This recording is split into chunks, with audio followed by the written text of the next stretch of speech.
Shalom, selamat pagi, Amanginang Bapak Ibu Saudara-saudari, jemaat yang dikasihi Tuhan kita Yesus Kristus. Kita kembali bertemu di Renungan Pagi HKBP Denpasar untuk edisi hari ini, Selasa 24 Juni 2025. Sebelum kita mendengarkan firman Tuhan, marilah kita bernyanyi terlebih dahulu. Kita bernyanyi.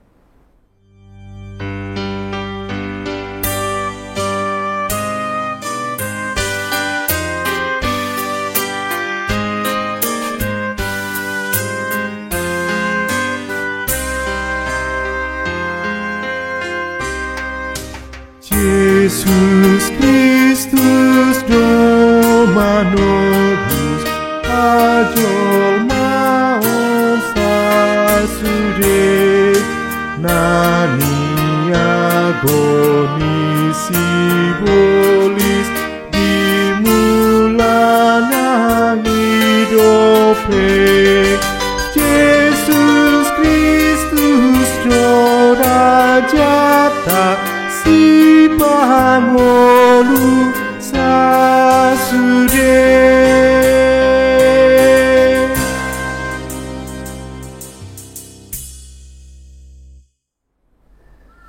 Anugerah dan damai sejahtera dari Allah Bapa dan dari anaknya Tuhan Yesus Kristus kiranya menyertai kamu sekalian. Amin. Amanginang firman Tuhan untuk kita pada pagi hari ini tertulis dalam Injil menurut Yohanes pasal 1 ayatnya yang ke-29, saya akan bacakan. Pada keesokan harinya, Yohanes melihat Yesus datang kepadanya, dan ia berkata, "Lihatlah anak domba Allah yang menghapus dosa dunia." Di dalam bahasa Batak dikatakan, "Torang ni arinai diida si Yohanes me Jesus rotusi, jadi di dogma, oddo biru-biru ni debata, nama morsan dosa ni Portibion." Demikian firman Tuhan. Amanginang, di dalam kekristenan kita pada era ini, pada zaman ini, kita temukan hal-hal yang membuat hati miris terkadang di dalam peribadahan kita, baik dari sisi para pengkhotbah, baik dari sisi jemaat juga sama saja. Ada pergerakan-pergerakan yang seolah-olah ingin mencuri kemuliaan Tuhan. Ingin membuat dirinya terlihat lebih kudus.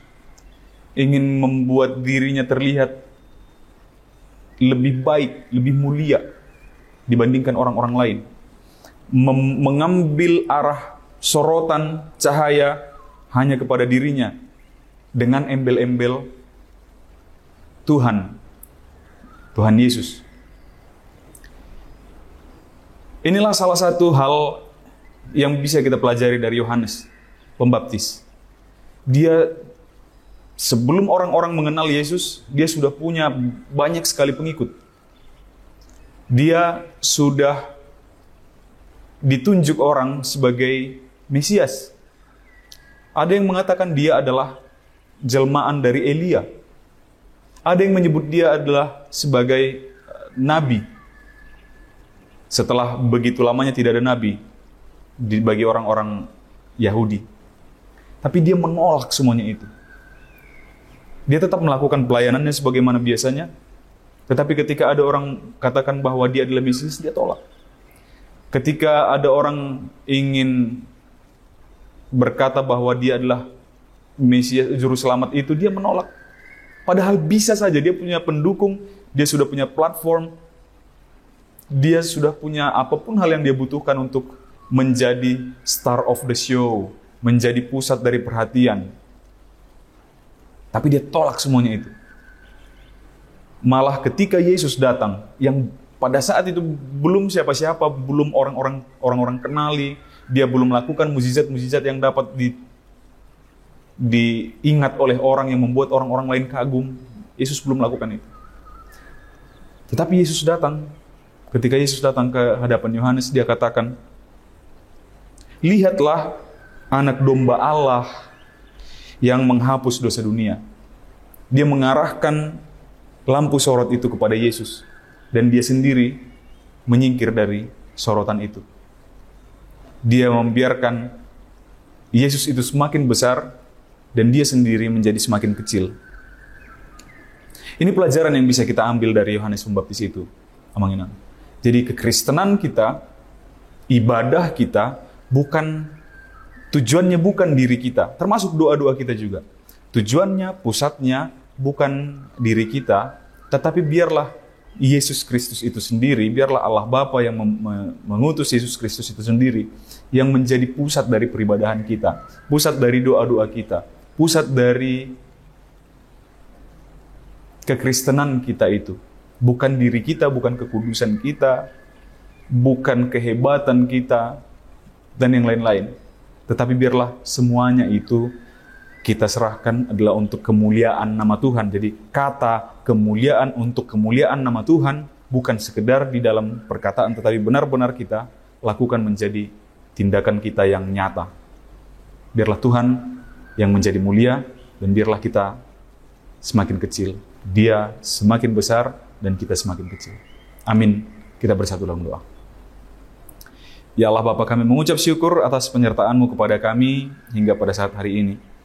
Terima kasih atas firman-Mu ya Bapa, yang mengajarkan kami melalui hamba-Mu Yohanes, agar kami tidak mencuri kemuliaan-Mu di dalam ibadah-ibadah kami, di dalam kegiatan-kegiatan kerohanian kami. Namun biarlah ya Bapa, melalui setiap tindakan, perbuatan, perkataan kami, nama-Mu lah yang semakin dipermuliakan. Untuk itu kami mohon ya Bapa, kiranya Engkau kuatkan kami. Jauhkan roh-roh kegelapan yang hendak mengarahkan kami ke dalam tindakan-tindakan yang tidak Engkau sukai. Namun Roh Kudus-Mu yang menguatkan dan mengarahkan kami, agar setiap tindakan, perkataan, perbuatan kami adalah tindakan yang menyenangkan hati Tuhan. Berkati segala aktivitas kami sepanjang hari ini ya Bapa, biarlah dapat berjalan penuh damai sejahtera dan sukacita yang daripada-Mu. Terpujilah Engkau ya Bapa, di dalam nama anak-Mu Yesus Kristus, kami berdoa dan mengucap syukur. Amin. Demikian renungan pagi kita untuk hari ini yang mengenang. Sampai jumpa di hari esok. Selamat beraktivitas. Tuhan memberkati. Horas.